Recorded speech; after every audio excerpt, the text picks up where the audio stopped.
Sawadika. I'll let a new word this week. Cherie thinks it means everything. Thank you. So she's just going around saying Sawadika to everyone. She's just hello, hello, hello, hello. So yeah, this is Cherie, I'm Jacqueline. We're both emergency nurse practitioners and we're at an ED in Armidale in Western Australia. We see a lot of hand injuries. I think between the two of us, we're getting up to about 90 years of experience. So, yeah, we might have to think about retiring. Did you have to say that? Yeah.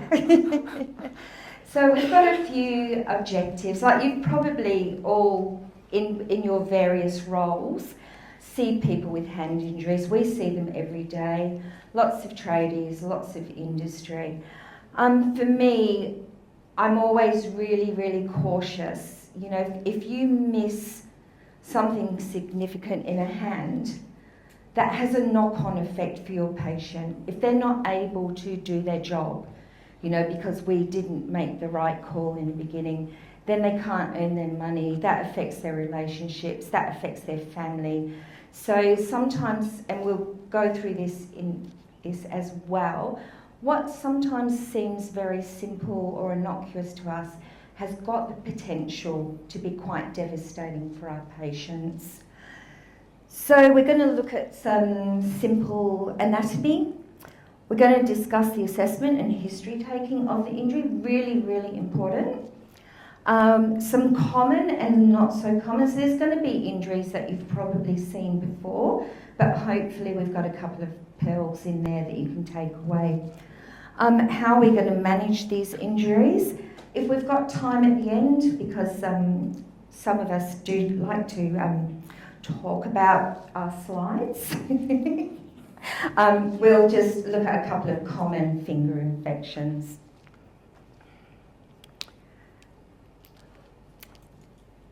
So this is Cherie's bed. I know, but I had to wait for the green thing to turn on properly.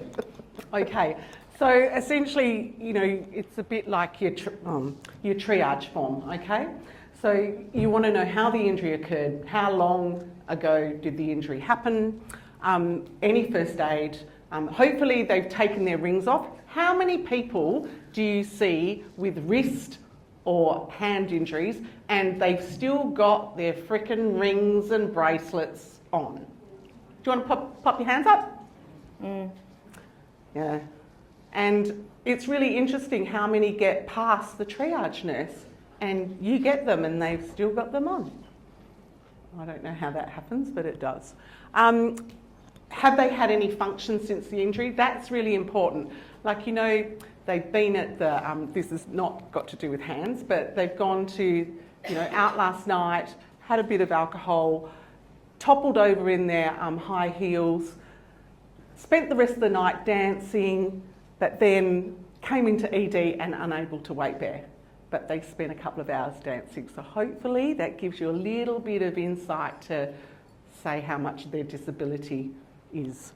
And analgesia and what they've taken, very important.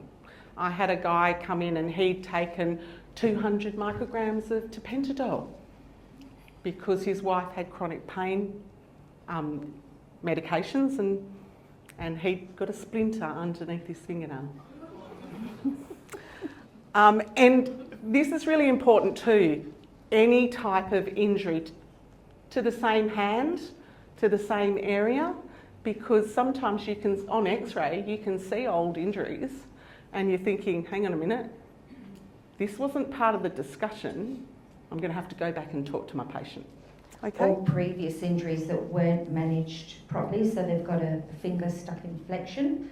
You know, and it's like, is that a new phenomenon for you? And often it's been they injured it years ago, but nobody managed it properly and they're left with a permanent deformity. Okay, next. So essentially we all do a good history, I hope, and check their allergies, check their tetanus status, you know, just some coincidental information, because that also, you know, impacts on their, you know, their journey. You know, if they're diabetic, they've got peripheral neuropathy, they've already got some limb or finger dysfunction. Okay, so just, manage to take a good history. How did they get to the ED? Did they drive themselves? And then we're going to whack them in a plaster and they're not going to be able to get home. Okay, and which dominant hand? Very, very important. If you've got a concert pianist and they've got a serious flexor tendon injury, the impact to that is just huge. When you're ready, go.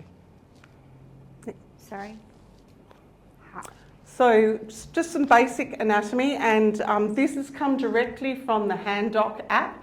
We're really lucky in Western Australia. We've got two very good, well actually three private plastics companies, and Hand Doc, and the link will be on further on in the presentation, is a free app.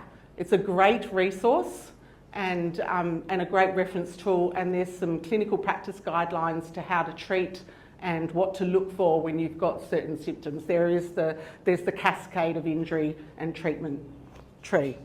So, everyone happy with general anatomy of their hands? Does anyone want to ask, the prevalence or? It's really important of this one to note where your nerves are. Yep. You may get somebody that's got an injury, say on the radial aspect at the proximal part of the finger, but they're complaining of numbness on the other side of the finger, distally. It's kind of physically not really possible. If they've got a bit of swelling, that might cause that. But you've got to, when you're doing, and we'll do that in a minute in the assessment, you've got to really understand the anatomy of the hand. Otherwise you will miss subtle, important things. So it's not, it can be complex, but try and keep it simple. So ulnar, medial, radial, really simple. Okay, and then you get into the really important stuff.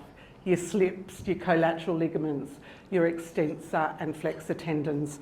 And as you can see, the Hand Doc app does a really good job. So great reference tool. If you're not dealing with hand injuries and wrist injuries every single day, you've got something very quickly on your smartphone that you can have a quick look at and compare. And it's not hard to remember which is which, unless you read the GP letters that we get. Flexors make you flex, and extensors make you extend. It's really super simple. The other thing to remember on the hand, these structures are not that well protected. There's only like a very thin subcutaneous layer. It's the same with your feet as well. If you drop something on your foot, get a laceration. There's not much protection between the underlying soft tissue and the skin. So that's where your anatomy is really, really important. Okay. You. Just a disclaimer, I do have some slides. A couple of them are a little bit yucky, but I know you all really like the gory slides. So the first thing we do with any assessment, whether it's an orthopedic assessment or a hand limb, is we're going to look. So we're going to look, is the skin intact? Is there bruising? Is there swelling? Is there any deformity? And you'll see why when we show you the pictures. And are any structures exposed? If you can see a tendon, then you've definitely got an issue there. I personally, I always err on the side of caution. If I've got an exposed tendon in a hand or a finger, I will refer. Because sometimes as well, you've got to think of the position of the hand when they got injured. So if they're clasping something, I had a 2-year-old that was holding a knife and their sibling took the knife off them, cut their flexor tendons, but of course when they opened their fingers up, because the extensors are still intact, you actually couldn't see that lacerated tendon. And it's not easy to do an assessment on a 2-year-old. They're not very compliant for some reason. So look, that's a very, very obvious injury. Skin's not intact. In fact, they've kind of degloved. several fingers. I mean, that's your really obvious, you know, you're not going to miss anything there. You're going to clean it and you're going to send that to plastics. A lot of these slides are mine. This one here is a patient's dominant hand, and it doesn't look like much, does it? There's just a little laceration over their MCPJ. And that is an extensor tendon, and that was lacerated, needed repair. So, and word of the wise, if it's over an MCPJ and you've got a laceration like that, you always know that the joint capsule may be impacted as well. And it's something that we can't fix in the ED. They have to go to plastics. They really do. And how many of you work out in the bush? So your guys are, you know, time critical as well. So you've got to, you've got to do the extra steps to ensure that that wound is viable when it gets down the other end. So you want, you know, good dressings, antibiotic cover, you know, and a splint at a minimum. And, you know, plastics will often ask to protect the wound. If you don't have an appropriate splint, they're going to ask you to put it in a back slab. And so then, you know, a lot of us out in the bush, when we're new and fresh, we don't have those skills. So the good thing is that we all have access to trauma lines these days and telehealth. So often your specialist will help you do that and talk you through the telehealth media, which is wonderful. When I first started in remote health in 1991, we had a bat phone that went to Royal Perth, and it was the registrar or the consultant's job to answer that, and they would try and talk you through your stuff. Go ahead. So another thing with these types of lacerations, you might look at it and you go, I can see the tendon, there's a little red line on it, I think it's intact. Not necessarily. Now, and if you've got a partial tendon laceration, you've got to think back, like if you had an elastic band, a wide elastic band, and you've put a little cut in it, and then we put it under tension, we release it. We put it under tension, we release it. And after a while of doing that, ping, the elastic band just breaks. That is possible with these as well. You know, so these really need to go to plastics. So this is your deformity. So we've got, it looks like an obvious dislocation, but even dislocations aren't always obvious. I tend to, a lot of people will just reduce them. I will often just x-ray these first because we have the ability to do that. And there can be a fracture at the base of the phalanx, you know, so we're kind of trying to get the joint back in. The joint's already in, but oh, that one's fairly, pretty safe to say that one's dislocated. We're going to go into these injuries. We've got a mallet finger, we'll go into why and how. And this one, I say it boutonniere because I was raised in Europe. It's not wrong. Whichever way you say it, the injury is the same. And then often, particularly with extensor tendons, and my first experience of this was on a foot with a teeny tiny laceration, is you'll have what we call lag. So they've lacerated, they're not able to extend, so it will droop. Okay, so that's a really good sign that you've got an extensor tendon laceration. Cool. So we're going to move it. We're going to look at the range of movement through the hand, the wrist, the fingers. What's the active and passive movement like? Sometimes, particularly with your flexor tendon injuries, because the flexor tendon's got a sheath around it, the extensors don't, you can have a laceration and it will really hurt them on passive movement.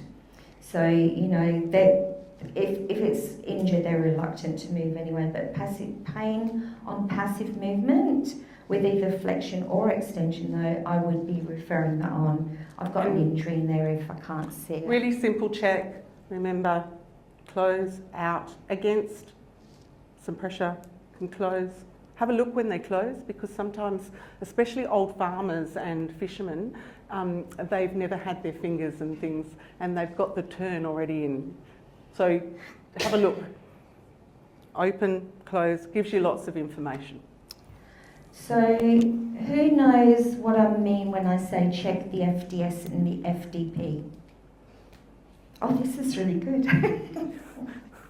It's a really, really important functional test, and I've got a slide afterwards that will explain why. So you've got two flexor tendons that go into each finger. So you've got your flexor tendons at the wrist, you've got your, your flexor carpi, your ulnaris, medialis, and your radialis. And they all kind of branch off when they get into the hand. There's two that go to each finger. You've got your FDS, which is your flexor digitorum superficialis, and that just goes to your PIPJ, that's your proximal, closest to intermediate phalangeal joint. You've also got another one that runs underneath it that goes to the DIPJ, which is your distal interphalangeal joint. And you can injure one without injuring the other. Now, when you go to check them, to check your superficialis, which is the one down the bottom, you need to get their hand flat and you need to hold all their fingers down, because all your collaterals will jump in and help that finger. And can they actually do this? Then you're going to hold the finger down and you're going to isolate it just below the DIPJ and see if they can actually flex the end of the finger. So it's really important, because those injuries, if they're not picked up, they can cause contracture of the fingers, they can cause issues down the line. So we need to be really certain that we've checked that properly. So check your FDS, check your FDP, and document that you've done it as well. And that examination is on the HandDog app as well, okay? And it'll show you step by step. It's not a hard one to do. It's just one that should be done when you're assessing hands. So then we're going to have a little feel around. We're going to feel for deformity. Like your dislocations, you can often feel those. Your fifth metacarpal fractures, you can feel, if it's a shaft and it's angulated, you can often feel that, unless they're really swollen. And you've got crepitus, which is, that nice crunchiness that bones make when you move them around and they're broken. Some tension, a lot of, and this is the other thing to remember, a lot of times when you're checking the function, if they're super, super swollen, that can have an effect on whether they can bend things fully or not. So you've got to try and decide, is it because they're just so swollen, or is it because they've lost their function? And then the pain, like where is their pain? It's just a normal assessment that you do on any limb, hand, finger, foot injury. Okay, so going back to your history, what caused the laceration? So it could be sheet metal, glass, blender, and the old, the Molyneux grater things, and people slice, and I've done it. And can you see the base of the wound? That's really important, that you need to explore it properly. So you may have to do a local anaesthetic so you can actually get down to the base and irrigate it properly. Some of these hand injuries are so shallow that you can see the base of the wound, but some of them you can't. And they've got stuff in them. They've got detritus, they've got all bits and pieces. Wash them out, give them a really good irrigation. We have this little device in the ED at Armidale, and it looks like a little cup, and it's got a Luer lock on it, and it's got a little pointy end inside the cup, and you can attach it to a 50ml syringe and get a really good irrigation going with little bowl under, not much mess. Okay? The reason about the base of the wound's important, because you're not going to close those ones if you can't see them, all right? And you want a bloodless feel, so you can use the tourniquet, you can use your cot tourniquets with the little tags that break quite nicely, but if you haven't got them, just use a glove. You know, cut off a finger of a glove, tourniquet and an artery forceps, yeah? And don't leave it on too long. Take it off before you do the dressing and, you know, all the rest of it. And we were taught by one of our plastics that if you use a glove finger and you clip an artery forceps on, you know that you're not going to leave that tourniquet in place because you've got this massive forceps attached to it. So you're not going to send them out the door dragging their forceps behind them. Okay, go for it. Next slide, please. Oh, If you can't see the base, don't close. Yep. yeah, because you don't know what you're suturing into that wound. Okay, so this was one of my patients. That looks like a really simple injury. He was using a drill. He's obviously right hand dominant. They always injure the left hand with their tools. Wasn't really bleeding. I did an x-ray. There was no bony structures injured. But his FDS, his flexor digitorum superficialis, was not functioning. Okay, and because it overlies the FDP as it goes through the palm of the hand, it's quite easy to take that one out. But your finger can still do this. In fact, it will still do this because all your other collaterals will kick in. So it's really super easy to miss these injuries. You know, but down the track, this patient would have had difficulty with using that hand. Yeah, it's his non-dominant hand. I'm sorry, I need both my hands. You know, if I'm suturing, I'm holding instruments in one, something in the other. It's, yeah. So that's really, and you can see here, it's kind of superimposed. You can see where the injury lays in relation to the flexor tendons. So as you can see, nice pickies, and the subtle and the very obvious.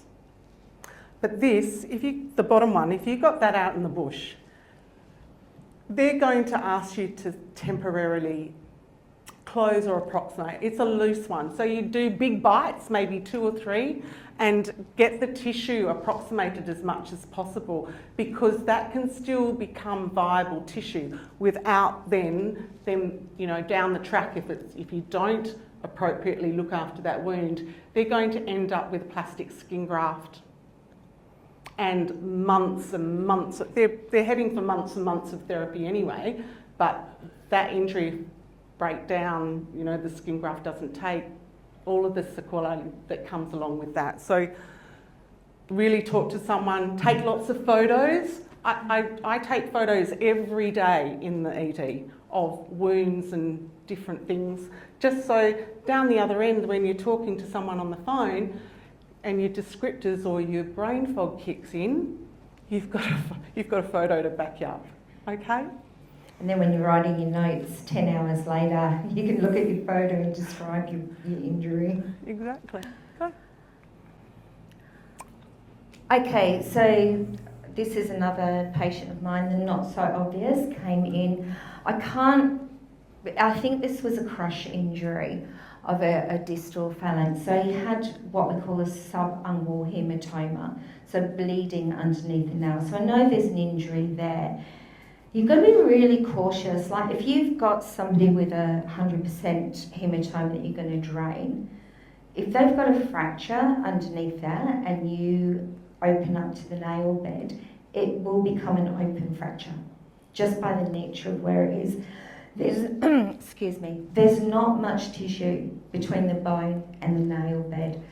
And I was a little bit suspicious with this guy because, see, he told me I need. You got it? See that little laceration there? That actually extends through into here. And I think sometimes your gut just tells you, this just doesn't look right. So it was workers' comp, and I love workers' comp because they go straight to the private guys, they see them straight away. And that was what Sharon, that's one of the consultants, found when she took the nail off. So he had a significant nail bed injury, which she repaired. And then we wouldn't ordinarily fix like a tuft fracture, but she's in theatre and it's workers' comp, so she's going to go ahead and put some wires in there. So not an obvious injury, but really probably wouldn't have affected the patient's function. Distal phalanxes don't have a lot going on, but really increased his risk for infection and osteomyelitis. So, you know, everything that we can do to help our patients, we need to do. Okay, and we've all come across these. How many have had the tip amputations? Yeah. And they're not going to stick them back on. They're just going to do a little a revision and a flap. But when you are, again, this is from HandDoc, you can guess I really do like the HandDoc app. And it's just when you're describing stuff over the phone, okay? And essentially these amputated stump bits, you know, they're usually covered quickly. You know, they're in X-ray, they're having some IV antibiotics, you know, we want to dress them. So again, take your pictures and use your appropriate descriptors, okay? Let's go. So for management, very, very simple. Avoid the use of tourniquets in amputation because we want that tissue at where the amputation site is, we want that to remain live. And those tiny little micro capillaries and venules and all the rest of it, they are important for that tissue viability and easier to make that revision, the stump revision, okay? Nice, damp saline gauze. Please do not soak it. That macerated flesh cannot be used. So then it's a surgical debridement and the amputation injury gets extended because we've made the tissue too wet. Don't use cotton wool because cotton wool, those little fibres, and there's not many places that use cotton wool in the basic dressing pack anymore, but occasionally you still see it and you've contaminated that injury. And keep them fasted until you've got a plan. I always give them a little bit of ice and sips of water because, you know, some of our plastic patients, they're waiting in short stay out the back of ED because there's no beds. We've got bed block and it's a back end issue for all of us, and we wait days and days. We had a NOF at Armidale, little lady, 78-year-old, just slipped over in a bathroom and did a NOF. And she was in our ED for 6 days waiting for a bed. And I'm sure everyone's got the same story. So, you know, if we can do the prep properly and get it right and do lots of observations, you know, hopefully we'll get them where they're supposed to be. And last, some amputated tissue lasts for ages and some doesn't. There was a recent case in Kalgoorlie that one of our FACENs was involved in, and this man had been in a fight with his son, and his son had used a samurai sword and one swipe and went through his humerus. This man put a tourniquet, a makeshift tourniquet on his upper armpit, and he got the limb, he put it in an esky with water and ice, put the esky in the back of his ute and drove himself to Kalgoorlie Hospital. And the X-ray was like fantastic. You would never see it, and I really wanted to include it, but Jackie said it wasn't appropriate. But I just can't help telling this story. We're not doing arms. Not fair. Anyway, the pointy end of the story is he got transferred to a tertiary hospital in Perth, but they couldn't save the arm. It was not reattached. And this so is one of the reasons why, because it was probably too wet. Yeah. So your amputated parts, easy to remember, moist, not wet. You wrap your amputated part, and this can be a finger, hand, any part, wrap it in moist gauze, pop it into a Ziploc bag or into plastic, okay? We want to keep it moist, but we don't want to macerate it. Then it goes into a slurry. So that's water with ice in it, okay? And that hopefully will maintain the viability.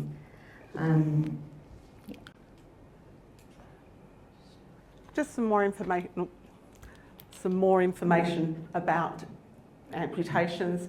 And when you see them and they, you can see these subtleties, that doesn't look like an amputation, the top one, but it's hanging by a tiny little palmar skin flap. It actually is a partial amputation, not a complete.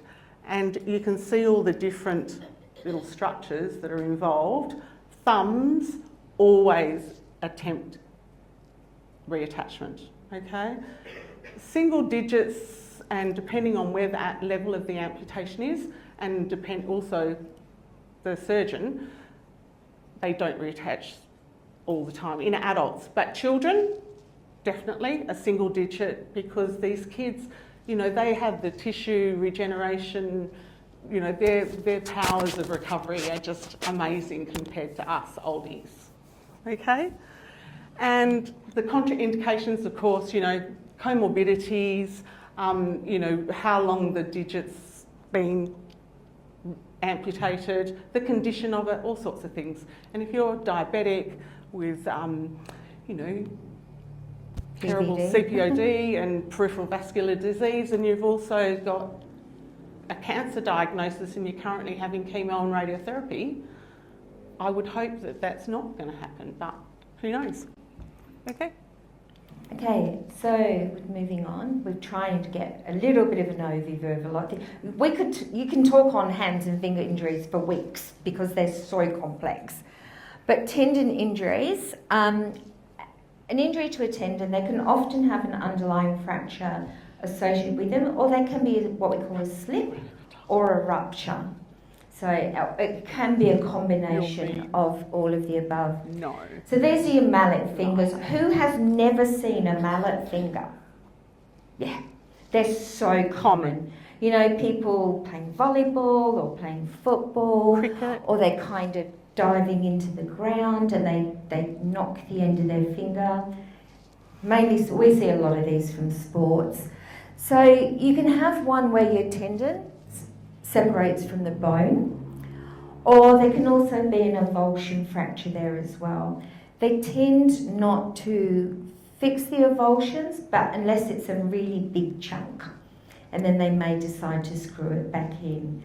So these injuries, we pop them into a mallet splint and we just send them off to plastics because they need a little bit of hand therapy to get them functioning properly again. And in Midland Emergency Department and Fiona Stanley Emergency Department, we have got advanced scope physios who do the thermoplastic splints in the department. So they're already on their recovery plan really quickly instead of using the makeshift pre-packaged one-size-fit-all splints. Does anyone else have emergency department advanced scope physios? They're so handy, absolutely wonderful for musculoskeletal, I think. 2 minutes. Okay, go, sorry. Told you, we can talk all day. So this is your boutonniere deformity or also your buttonhole deformity. It's kind of named after a French person that found that this was common in women that were making buttons and putting them through holes. So it's generally a slip of what we call your central band. Once again, you've got that injury, like that blunt injury, that will cause them to slip. Now these really do need specialist treatment. They need splinting and extension. This is one form of splint that we used to have at Armidale, the Caithness splint.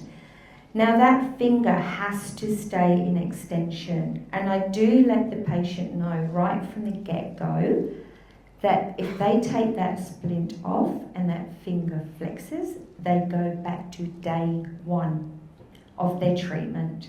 It's usually about 6 weeks of immobilisation. So you don't want them getting to week 3 and then they take the splint off and then they're back at ground zero again. So I'd start that reinforcement with them straight from the ED. And this is another common one that we see. It's our skier's thumb, where you've got the ulnar collateral ligament of the thumb. So remembering this side where your radial artery is radial, ulnar artery on the other side of your wrist, so it's ulnar. And that can often happen, like if you've got a violent force on the thumb. So think about when people are driving their car and they have an MVA and they're gripping the steering wheel, and that can cause that. It was called skier's thumb because people would like have an accident on their skis and their poles would take their thumb out. And we see it most commonly in Australian rules football because they grab the jersey and try and rip their opposing player out. Injury. You can also have this issue from a chronic overuse as well of that thumb. And that it used to be called the gamekeeper's thumb because they're always walking around, shooting their rifles and Shotguns. using their thumbs. So another very common injury. And this is obvious. It's not fractured. Oh, thank you. Thank God it's not broken. Yeah. We get that all the time. Let's go on. Yep. And this is a very common injury, the neck of fifth. So your fifth metacarpal distal end. It may have a little bit of a volar slant on it, but most of them we don't fix. We don't send them to plastics. That what happens these days is they do some buddy strapping, they get a QR code, and they're linked into a remote telehealth fracture clinic, and they get overseen by a physio or a hand therapist, and that's it. Whereas, in the old days we used to put them in the, a volar splint, and they'd be in that, and they wouldn't be compliant. They're walking out the ED door and taking it off because they have to go to work and they need to drive their car. Okay. Good. Fight bites, tiny little injury, caught on a tooth, serious implications.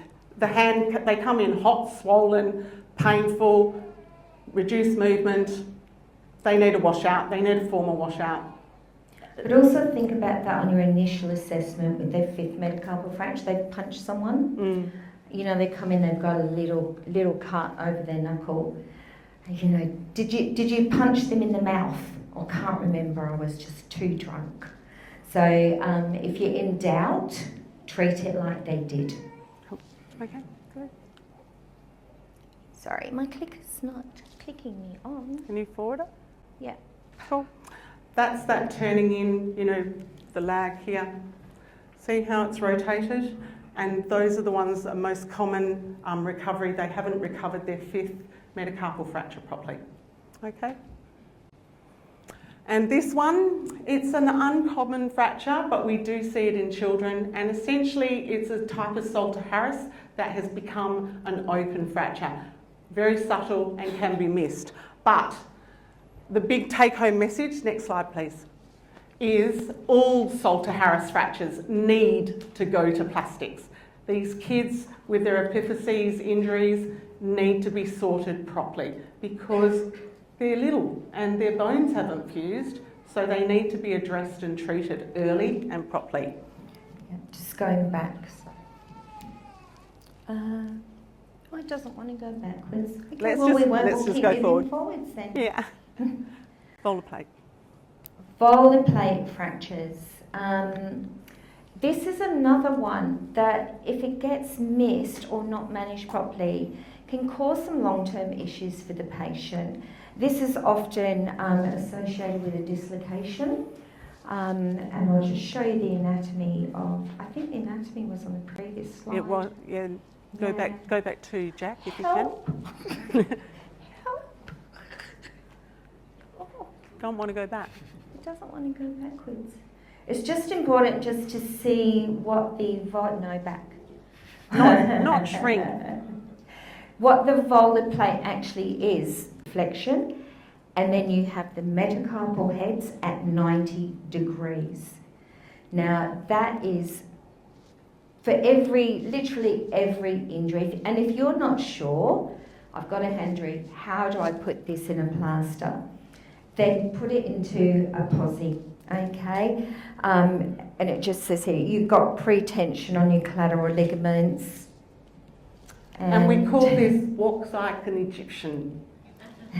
Well, I tell It's easy to remember. Yeah, or I tell the kids we're going into sniffing cobra, so then they feel powerful. Okay, here's the hand docker, and you can all go into your app store, and this is what it looks like in the middle. And it's got all your CPGs, your treatment trees, guidelines, anatomy, everything. And it's free. It's totally and absolutely free. It's a really good app. And they love it being spread around everywhere because it's such a good tool. Okay. And we've run out of time. We have, but we've probably got 2 seconds. Okay. Paronychias, we've all seen these, haven't we? I get some really doozies, like the GP sends them in. Oh, they've got to go, see plastics, they need an IND. We do IND them, I love doing these. I just get the bevel of a needle because it's an infection in the nail margin. Just get a needle, run the bevel of it along the edge of the cuticle, and they just pull. It's just so good. If I'm really kind, I'll give them a nerve block first as well because it's pretty painful. I did my daughter's and she fainted and then vomited in my kitchen, which wasn't great. That's what happens when you've got an ED nurse for a mum. So they're really easy, but some of them look awful, and the doctors or the GPs will get a little bit kind of cautious and send them in. And the next one, subtle but serious. This is the compartmentum syndrome of the finger. It's called the feeling. Incredibly painful. Incredibly painful. Doesn't matter how many drugs you throw at it, it's not going to take any pain away. And you can see that it's not the most wonderful photo, but anyway, you can see the demarcation here where the strangulations occurred, and essentially it's an infection of the vault of the pulp. So when you open the vault of the pulp of your fingertip, it looks like a piano accordion, and the infection's got inside those little septae, and it needs to be, lots of surgeons T-shape it and incision, and then they peel it open, and then they syringe and irrigate each one of those tiny little vaults. And you need a set of loops to do that, and they're not going to give them to us in the ED. But yeah, so just something to be aware of, okay? And tiny little entrant. This patient had actually, because it was so painful, he couldn't stand it anymore. He decided to take a needle to it and exacerbated the condition, okay? And you can all go into your app store, and this is what it looks like in the middle. And it's got all your CPGs, your treatment trees, guidelines, anatomy, everything. And it's free. It's totally and absolutely free. It's a really good app. And they love it being spread around everywhere because it's such a good tool. Okay? And we've run out of time. We have, but we've probably got 2 seconds. Paronychias, we've all seen these, haven't we? I get some really doozies, like the GP sends them in. Oh, they've got to go, see plastics, they need an IND. We do IND them, I love doing these. I just get the bevel of a needle because it's an infection in the nail margin. Just get a needle, run the bevel of it along the edge of the cuticle, and they just pull. It's just so good. If I'm really kind, I'll give them a nerve block first as well because it's pretty painful. I did my daughter's and she fainted and then vomited in my kitchen, which wasn't great. That's what happens when you've got an ED nurse for a mum. So they're really easy, but some of them look awful. And the doctors or the GPs will get a little bit kind of cautious and send them in. And the next one, subtle but serious. This is the compartmentum syndrome of the finger.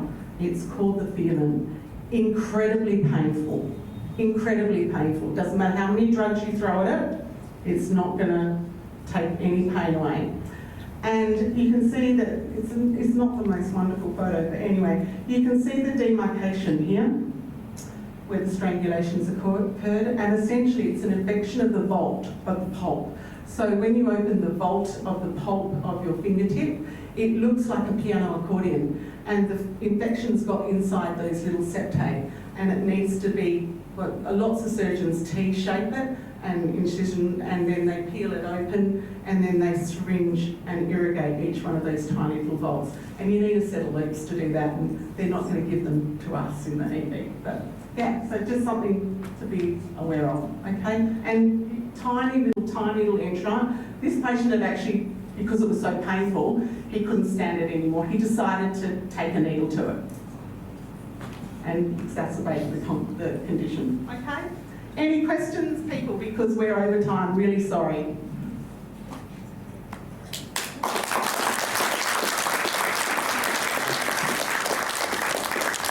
If anyone does have any questions, there is a time for one or two. If you want to put them on the spot at all. For you. Yes, fantastic. Go. I just had one. Yeah. As ED MPs, can you not refer to hand therapy, or do you have to go to plastics? No, we can, no problem. If you're in-house, in the hospital, yeah, we can refer to any specialty and ask for any test. But out in the community, and I also work in private practice, I phone a friend, plastic surgeon, and get them to do it. I think it's really dependent on the resources that you've got and your referral pathways as well. You know, your contacts, use your buddy system, phone a friend.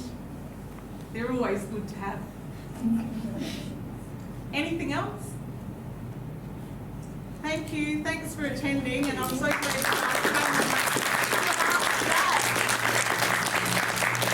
No, thank you very much.